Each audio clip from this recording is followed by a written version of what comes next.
ऐसा लग रहा है कि भारत अपने पड़ोसियों के साथ संबंध सुधारने की जितनी भी कोशिश करता क्यों न दिखाई दे, लेकिन पड़ोसी हैं कि मानने को तैयार नहीं है।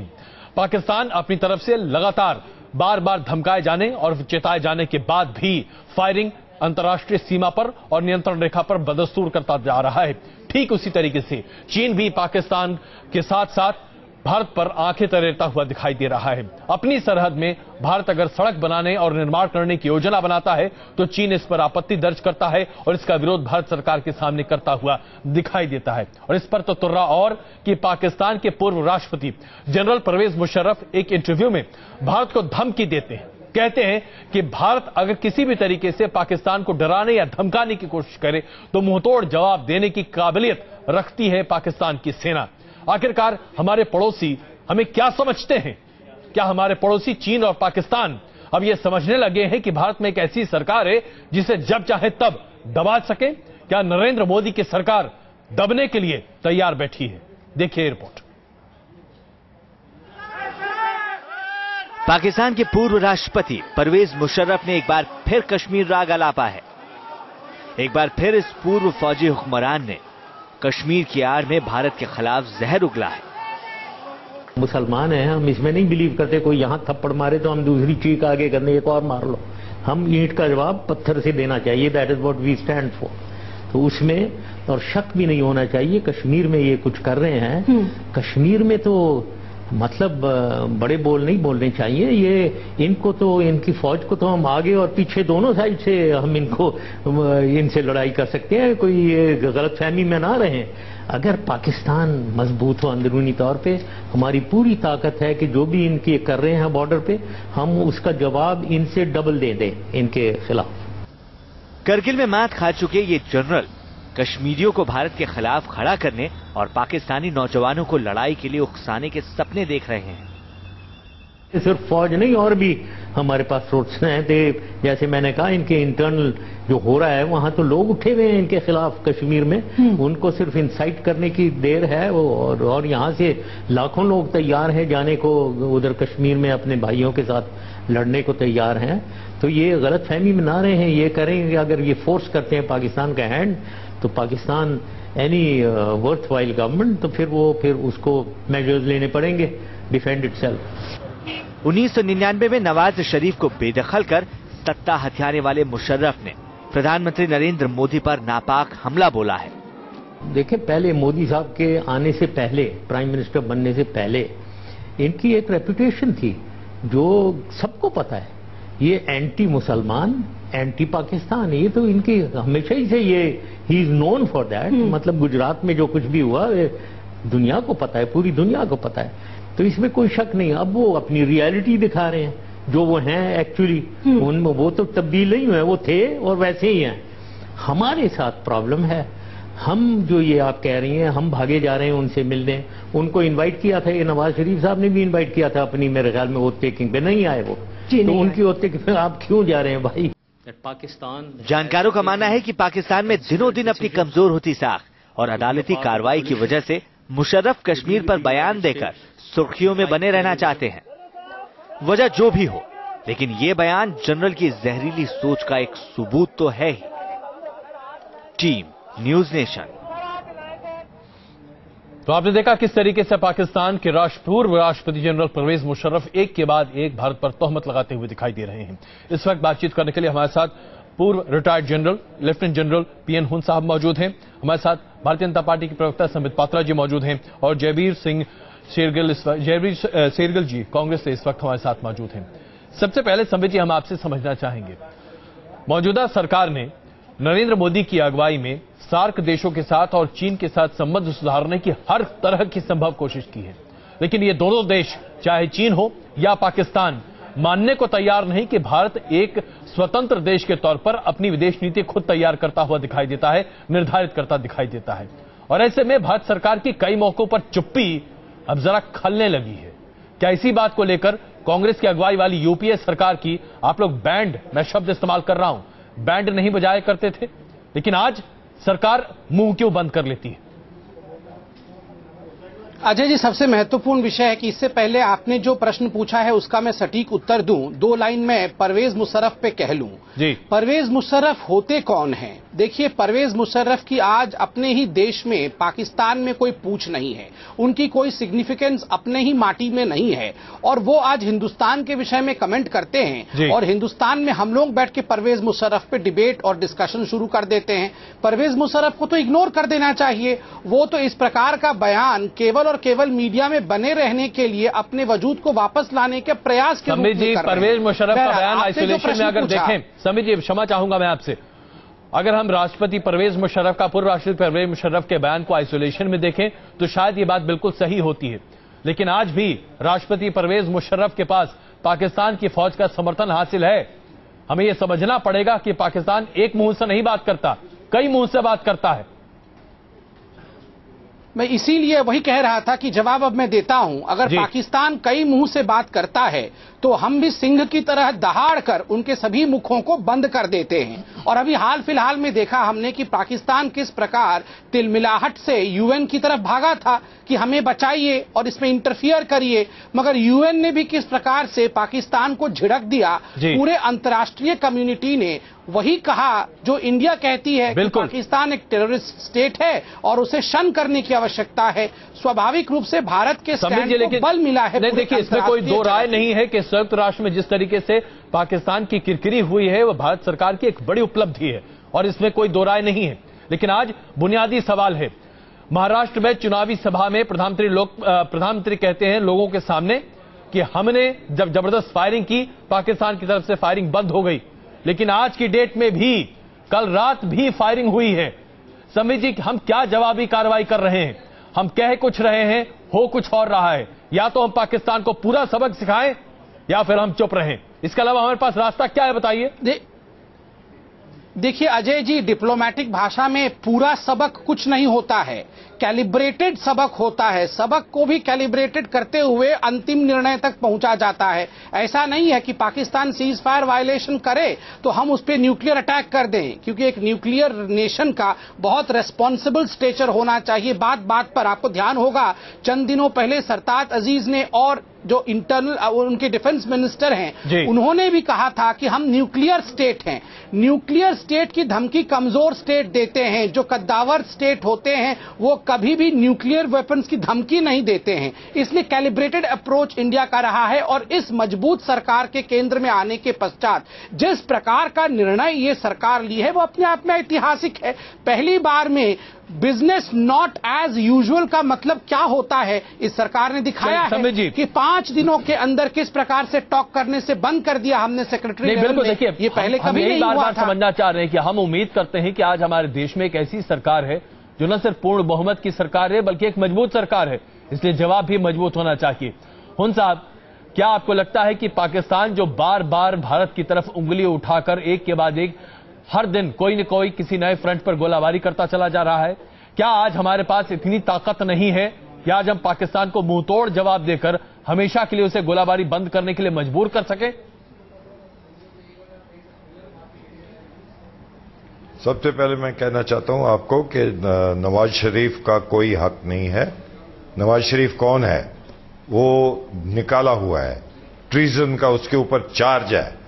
वो कोशिश कर रहा है कि ये वापस आने का, और इस वक्त मुशर्रफ का कोई है ही नहीं, मुकाबले ही नहीं है। वो जो बोलता है शायद उसको पता ही नहीं कि क्या बोल रहा है, सबसे पहली बात। दूसरी बात, ये जो चीज है ये चल रही है, ये क्या हुआ है? आपने देखा है कि ISIS जो कि है वो स्प्रेड हो रही है। वो शुरू से सीरिया से शुरू हुई है और आप देखिए कि आज कहां तक पहुंच रही है, इराक में, इधर सारी जगह।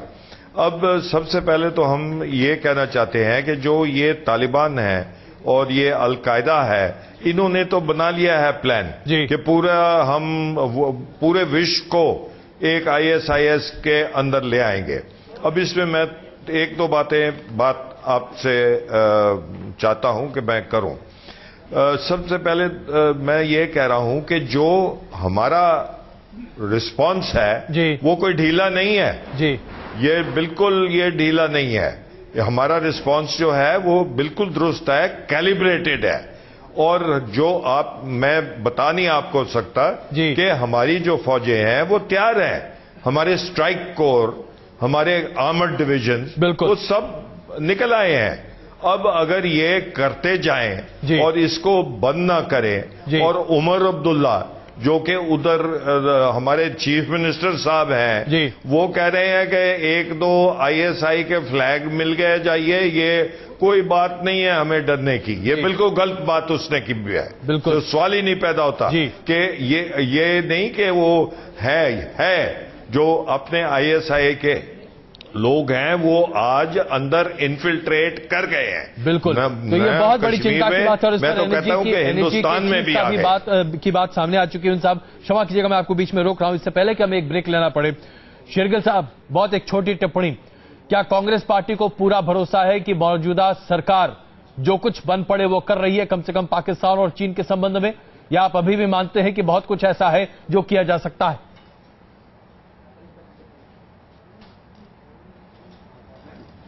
अजय जी, 2 बातें कहना चाहूंगा। पहली, इस देश का युवा होने और एक भारतीय होने के नाते जो मुशर्रफ साहब का बयान है हिंदुस्तान की तरफ, वो सिंपल एक अटेंशन सीकिंग बयान है अपने देश के अंदर।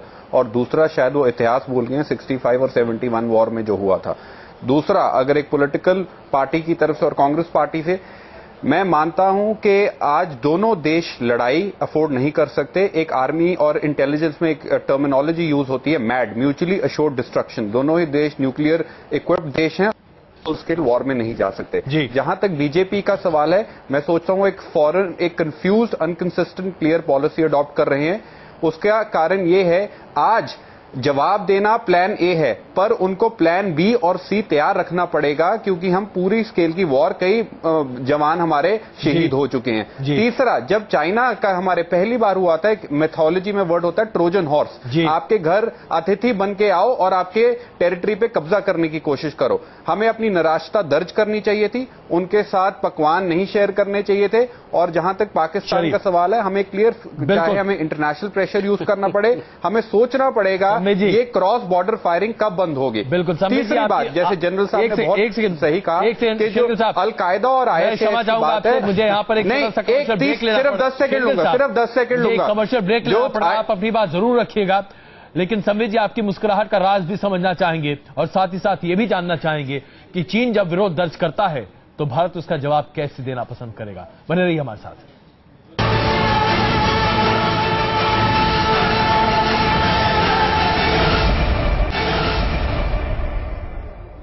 पाकिस्तान की बात तो हमने की, आइए बात करते हैं चाइना की। किस तरह से चीन लगातार भारत की तरफ आंखें तरेरता हुआ दिखाई दे रहा है। भारत ने तय किया कि वो एक सीमा के पास सटे इलाके में रोड का निर्माण करेगा। इस पर चीन लगातार विरोध दर्ज कर रहा है। समित जी, हम आपसे ये समझना चाहेंगे, 2 दिनों की बैठक अभी चल रही है दिल्ली में चीन और भारत के अधिकारियों के बीच में। चीन इस बैठक से ठीक पहले विरोध दर्ज करा चुका है। इससे ठीक पहले जब चीन के राष्ट्रपति भारत के दौरे पर थे, उस वक्त चीन के कई सैनिक भारत की सीमा में घुसपैठ किए बैठे थे, और चीन के राष्ट्रपति के वापस जाने के 4 दिनों बाद वो सब वापस गए। क्या आपको ऐसा लगता नहीं है कि मौजूदा परिवेश में चीन बार बार भारत के धैर्य को परखता चला जा रहा है? पहले आक्रामक रुख, और जब आप बात करें तो उसके बाद जरा पीछे दबो। कब तक ऐसा होता रहेगा? देखिए अजय जी, पहला विषय है कि ये ऐतिहासिक रहा कि जब शी जिनपिंग हिंदुस्तान में रहे, उनके मौजूदगी में ही प्रधानमंत्री नरेंद्र मोदी जी ने चीन को कहा कि जब तक आप बॉर्डर के इश्यूज को सॉल्व नहीं करेंगे, तब तक ये जो दोस्ती का हाथ आपने बढ़ाया है, ये एक लेवल के बाद आगे बढ़ नहीं सकता है। ये अपने आप में बहुत बड़ा कदम है। और आपको ध्यान होगा, जब शी जिनपिंग यहां से वापस गए तो उन्होंने आर्मी की एक मीटिंग भी ली थी, जहां उन्होंने इन शब्दों का प्रयोग किया था आर्मी के साथ कि आपको जो ऑर्डर है उसके हिरार्की को फॉलो करना है। एक तरह से बहुत स्पष्ट रूप से उन्होंने ये संकेत दिया कि आप मेरे ऑर्डर के बिना कभी भी आप बॉर्डर पार नहीं करेंगे। और आप देखिए 30 सितंबर तक वो पीछे भी हुए और आज अपने पुराने पोस्ट पे चले गए हैं। तो स्वाभाविक रूप से एक सख्ती के साथ विषय को रखा गया। दूसरा, वो जहां तक सड़क बनाने का विषय, संबित जी देखिए, नहीं, मैं समझना पड़ेगा, मैं उसी पे उत्तर दे रहा हूं जी। वो सख्ती तो तब समझ में आती है जब आप एक बार उत्तर दे रहा हूं, एक बार घुड़की दे, दूसरा समझ जाए। यहां तो आप कहते कुछ है, होता कुछ और है। नहीं, बिल्कुल नहीं। जहां तक घुसपैठ का सवाल है उसे उत्तर दिया गया है बहुत सख्ती से। और जहां तक इंफ्रास्ट्रक्चर का सवाल है, आप देखिए पहली बार 10 वर्षों में इंफ्रास्ट्रक्चर का काम नॉर्थ ईस्ट के बॉर्डर्स पे हो रहा है। पहले जब इससे पहले जो यूपीए देखिए नॉर्थ ईस्ट पर क्या हो रहा है नहीं हो रहा है इसके बारे में तो यूपीए सरकार से लेकर अब तक हम बात कर सकते हैं। मसला यहाँ पर समझिए सीधे तौर पर ये बहुत जरूरी है। नहीं देखिए सभी यहाँ पर ये समझना बहुत जरूरी है कि जब आप ये मानते हैं कि आप एक तरफ चीन को डांटते हैं, फटकारते हैं और कहते हैं कि भाई अब आप इसको समझिए, चीन दूसरी तरफ एक दूसरे मुद्दे पर आपको घेरता हुआ खड़ा दिखाई देता है। हम कितना डांटे भाई? बिल्कुल नहीं। यहाँ ये स्कूल खेल नहीं हो रहा डांट वाला। यहाँ टेक्निकल विषय आप समझिए कि पहले जो यूपीए सरकार थी उसने नॉर्थ ईस्ट के जोन को एक बफर जोन के रूप में देखा। वहां चीन के कहने पर, चीन के ऑब्जेक्शन पर उन्होंने इंफ्रास्ट्रक्चर डेवलप नहीं किया, मगर ये सरकार बहुत स्पष्ट रूप से आर्टिकुलेट कर चुकी है। एक सेकंड में कंप्लीट कर लूं। ये सरकार ने बहुत स्ट्रिक्टली कहा है कि आप कौन होते हैं डिक्टेट करने वाले, हम तो सड़क भी बनाएंगे और बना भी रहे हैं। एनवायरमेंटल क्लियरेंस किस शक्ति से मिल रही है आप देखिए, जल्दी जल्दी काम हो रहा है, वो आपने पहले क्यों नहीं किया था? अजय जी 2 बातें कहना चाहूंगा। बिल्कुल बताइए अजय जी। 2 बातें और 2 प्रश्न संबित से पूछना चाहूंगा। पहला, दिसंबर 2013 में border defence cooperation agreement sign हो गया था और स्थिति बिल्कुल नॉर्मल थी। इतिहास गवाह है जब बीजेपी पावर में आती है कोई ना कोई टेंशन बॉर्डर पे आ जाती है। इन्फिल्ट्रेशन रेट देख लीजिए, इनकी ऑफिशियल आंकड़े 2001 में 2517 रेट था, जो 2012 में बड़ी मुश्किल से 250 पे आया था। जो हमारे जवान शहीद होते थे 536 था वो रेट 2001 में, जो बड़ी मुश्किल से 2012 पे 69 पे आया था। बार बार ये चाइना का उदाहरण दे रहे हैं। क्या गुजरात के चीफ सेक्रेटरी ने चाइना को add insult to the injury map नहीं दिखाया जिसमें अस्टिन को डिस्प्यूटेड एरिया दिखाया? उसके बाद उसके बाद पाकिस्तान और जो गुजरात से ना ऑलरेडी टेरिटरी दिखा दिया। सिर्फ चाइनीज जो आए थे जिनपिंग, उनको खुश करने के लिए, उसको खुश करने के लिए। तीसरा, बार बार कहते हैं काम नहीं हो रहा। मैं इतना लास्ट में कहना चाहता हूँ, 5 सेकंड में इतना कहना चाहता हूँ कि आज तक हिंदुस्तान में जितनी भी प्रॉब्लम है वो नेहरूवियन एरिया में जब 10 दिनों में स्टेटस को हो गया था। आज जब अस्टिन में प्रॉब्लम को हमें यहीं पे खत्म करना पड़ेगा क्योंकि वक्त हमारे पास कम है, लेकिन इसमें कोई दो राय नहीं है कि आज चीन और पाकिस्तान दोनों अपने अपने तरीके से भारत सरकार के धैर्य को परख रहे हैं। सवाल यहां यह उठ खड़ा होता है कि क्या मोदी सरकार वही करती दिखेगी जिसका वो दम भरती चली आई है? बने रहिए हमारे साथ, वापस आते हैं और बात करेंगे किस तरीके से एनएसजी के चीफ मानते हैं कि आज देश में ISIS बहुत बड़ा खतरा है। बने रहिए हमारे साथ।